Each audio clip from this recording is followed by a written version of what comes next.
Like the kids signed it. And then look at this. This is comedy. What does it say?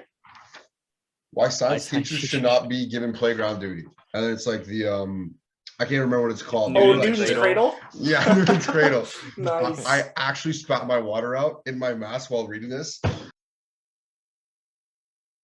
So today I wanted to talk about something that is really important, I think. So in Teachers College, we spend a lot of time talking about sort of theoretical concepts and pedagogies and reasonings behind like why we do certain things. And I just really want to talk today, now that we've had some practicum experience, is what we learn in Teachers College applicable to what teaching in the classroom is really like? So I guess first off, David, if you want to take a swing at it, then we'll go from there. Yeah, of course. So definitely what we learn in Teachers College is applicable in the classroom. I think first, right off the bat, culturally relevant and responsive pedagogy, really getting to know your students, letting them share their unique experiences within the world, and then taking those experiences you learn from them and bringing them back and relating it back to learning. So an example of this is my students this year are obsessed with Clash Royale. They love the game. So I brought that into my classroom about linear relations and slopes and rates of change, just kind of incorporating the concepts of the games into a lesson. And they probably said it was my best lesson they've ever experienced. So I can definitely tell that it did make a difference in terms of their learning and how they see what they learn in math in their own lives outside of school.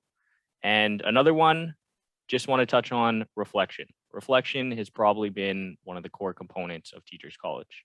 Reflecting on almost everything you could imagine: instructional strategies, types of learners, lesson objectives, success criteria, just anything you could really think about that happens in a classroom, and pre-planning, post-planning, what you can improve on, what you should follow up on, and just kind of having that growth mindset as a teacher to better your craft and practice. For sure, those are all great points. I'm not one for like body ink, but if I were to get a tattoo of something, I'd probably get reflection right across the chest, because that's reflection's the word of the year. In very few situations in life are you going to come across a school program that completely 100% reflects or prepares you for the real world, right? So obviously it's not going to be perfect. Every university has its shortcomings, but one thing that I think York has not necessarily taught me, but kind of forced me to be aware of, is last minute changes, always just being flexible and being able to really think on the fly, which is something that's going to be obviously extremely important in our profession. Yeah, definitely. I think those are both great points. I'm going to call back to David. I think like you made a really good point with reflection and also being relevant to our students. I think that one of the main things that I've learned is how to make a lesson relevant to students, how to just avoid reading from a textbook or covering textbook material. And taking what you're doing in a classroom or like taking what you're doing maybe in a textbook or what you're supposed to be learning about and having students apply it to their lives. Now, the only thing that I think that York hasn't prepared us for in that sense is the fact that a lot of their teachers are sort of elementary focused. So we basically have two types of lecturers. There are some that are academics. So they teach you about what is the purpose of questioning and what are good questions to ask, or like how to ask good questions. But then there's also courses and professors that are seconded lecturers. So they are teachers who are taking a break from teaching and have come to teach in the university setting. Unfortunately, most of them are all elementary teachers. So when you're in a course talking about a variety of topics, they're telling you how things are so great and how they work in an elementary school classroom, and all their examples and their assignments are based on elementary classrooms. And then there's always a handful of us in the room that are like, I'm not an English or an art person, or like, I'm a high school person, not an elementary person. How do I make this relevant to my students? And they're like, oh, I don't know, based on my experience, this is the best way. And you're like, well, we don't really have access to those resources in high schools. Or, for example, grade 11 and 12 students like to be treated like adults. They don't like to be treated like little kids. You can't go, okay, I hear voices when I'm speaking. Everyone put your hands up, right? Like that doesn't work in high school. So I think that's one of the things that I wish York would teach us a little more about, is a little more classroom management for older students. Not necessarily behavioral issues that you're going to find in like kindergarten through grade 3. I don't mind just jumping in there about Sure. classroom management. It's definitely a topic that I wasn't really sure how to deal with coming into my practicum placements because it really wasn't talked about in many, if not all, of my courses. Especially when, I'm up there teaching for one of the first times in one of my higher level classes, and the kids are kind of gauging me out, and I'm trying to also gauge them out and seeing how much responsibility I can put on them. So that is definitely something I talked to my mentor teacher about immediately, just because I wasn't sure, what works, what doesn't work. I've had a professor tell me, just put your hands up, or, just stand there quietly and wait until the class is quiet, because the students will tell each other, like, bro, the teacher's trying to teach, you need to quiet down. But I've noticed that that doesn't work for some classes. Some of my students see that as free reign to kind of chat and decide that they're not going to do any learning today. So there's definitely different strategies you have to come up with based on your grade level, as well as just the students you have. That kind of restlessness, I feel, reflects the struggles of online learning. And so one instructional strategy that I don't know if this is from the Waldorf school or from the Montessori school. I had a conversation about this with my mom the other night, she's an early childhood educator, and trying to get stuff like hands-on, trying to get kids as active as possible. Again, it's tough with the weather and everything, but something that keeps them occupied. Like, I think, as I can't remember if this was during the pod or this was before camera. I think it was David mentioning how, no, sorry, it was Jeff mentioning how the best way is to keep the students busy. And when they're busy, then they don't have time. They don't have time. They don't have the energy to talk or to get distracted or any of that. They're busy focusing on whatever it is that they have to do. So, and I know we talked a little bit about this off camera, but I wish that I could kind of just be more assertive in the classroom in terms of, okay, guys, if we do this, we're going to go outside for 10 minutes. No, and you know what? I think you touched on a couple of good points there. I think I'm going to bring it sort of back to like Teachers College and sort of the focus of that. And I think that one of the things, and you touched on it a little bit, I think that Teachers College really does a good job of teaching you about like different types of assessment and how to get different students involved and engaged. I wish that they moved a little more towards like, okay, how do we have like authentic engagement in classrooms rather than let's play little games to get them engaged. Yeah, forced. But I think they do a really good job of teaching like what assessment as, of, and for learning is, Sure. How to differentiate between the two of those, when you should use those. I have found that to be a bigger focus in second year. And I really just appreciate that, assessment is a big part of a teacher's job, just like classroom management is, just like everything else. But I do think that assessment is one of the biggest pieces that we need to work on as teachers. So I'm glad that York has made that an importance.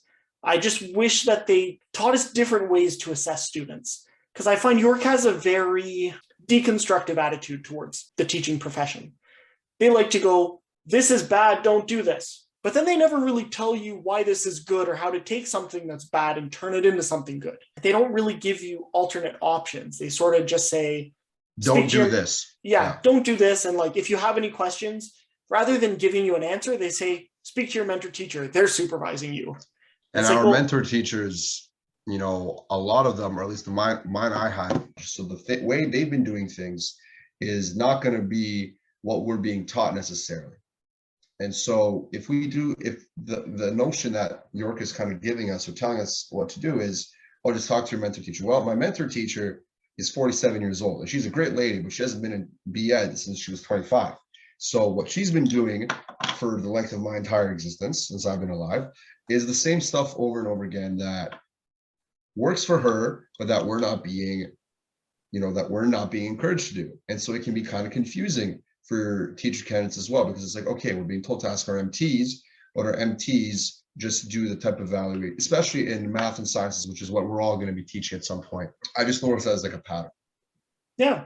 But you know what? I think this podcast is going on for a little bit. So that's my fault again. My bad, guys. Don't worry. So what I'm going to do though is I'm going to ask just sort of one question just to wrap it up, give you each a minute or two to respond to it. But do you think that Teachers College has prepared you for practicum? Yes or no? And why or why not? And what do you think you would like to see them focus more on or less on?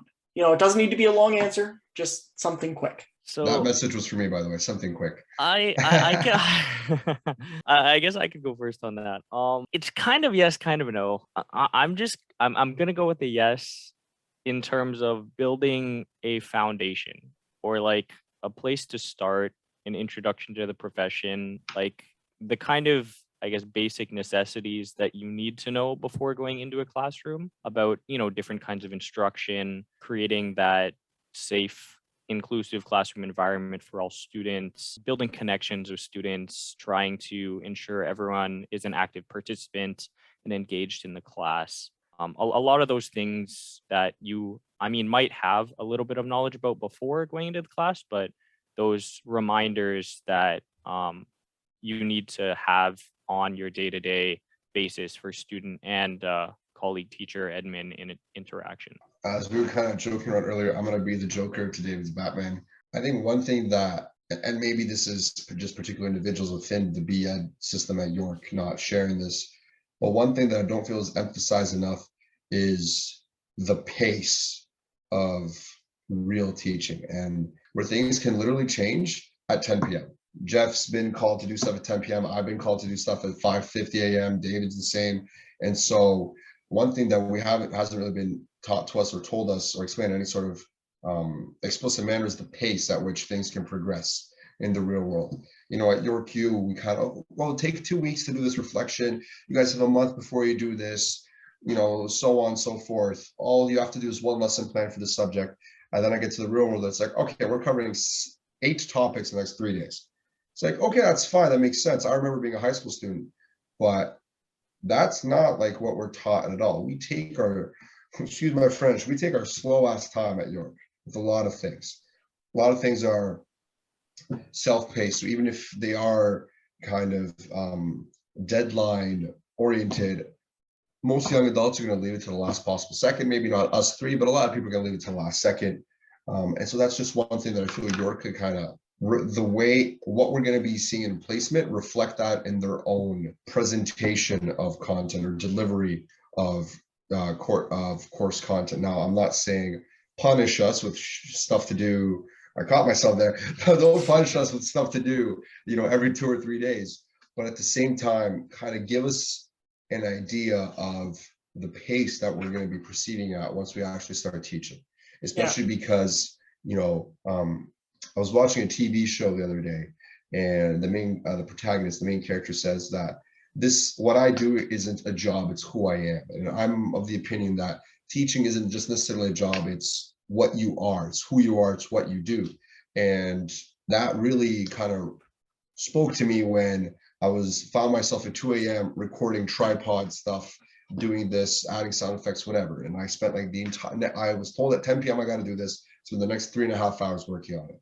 So that's just one thing that I wish we would be described to us a little bit more, is the pace, and then York's B.Ed program reflect that.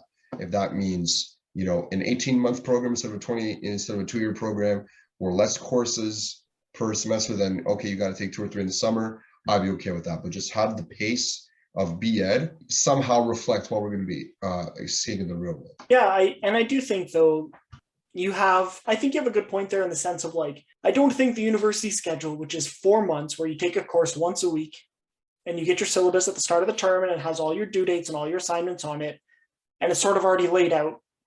I don't think that is the same thing as what you would necessarily be doing in a high school environment. I mean, you can make a year plan or a semester plan that you can roughly give to students, but it's not set in stone and things changes. I think where I'm going to go with my answer on this one is I do think that Teachers College has prepared me, much as like David said, it's given me a good foundation. It's given me a good understanding of assessment. There are things that I learned about in my undergrad, but weren't super important in the science realm because I wasn't necessarily considering teaching, but I'd heard about universal design for learning, and I've heard about differentiated instruction, but I've never actually thought, how am I going to use them until I got to Teachers College. So I do think there's a lot of useful things that we've learned, but I do think that teaching is also something that is similar to a trial by fire. I don't think you can truly learn everything in Teachers College. And I think that if a Teachers College tells you that they're going to teach you everything, that they're lying. Because realistically, they cannot prepare you for every situation you're going to face. They cannot prepare you for, the different types of students you're going to have and their interests and needs, right? But overall, I do think that Teachers College has been a good experience. And of course, there's things that I would improve about it. I would improve the fact that we could have more practicum and less courses, and less repetitive courses. Because, for example, like we've taken, 4 or 5 courses on the same subject where they're reusing slides and reusing readings, and it gets a little bit dry and unengaging. And I think that, they're trying to teach us how to be an engaging teacher, yet they're assessing us and giving us the least engaging tasks. But at the same time, things change. Sometimes it's just the circumstances we're in. But I'm going to end the podcast there. So thank you, everyone, for watching. Thank you, everyone who's watched this far. And if you have gone through Teachers College or are going through Teachers College, I'd love to hear your thoughts about your Teachers College. Do you think that they've prepared you for the real world? Do you think they've prepared you to teach in a classroom with 30 kids? So with that said, I'll see you all later. Have a great day. Stay happy, safe, and healthy, and we'll see you all around. Bye, everyone.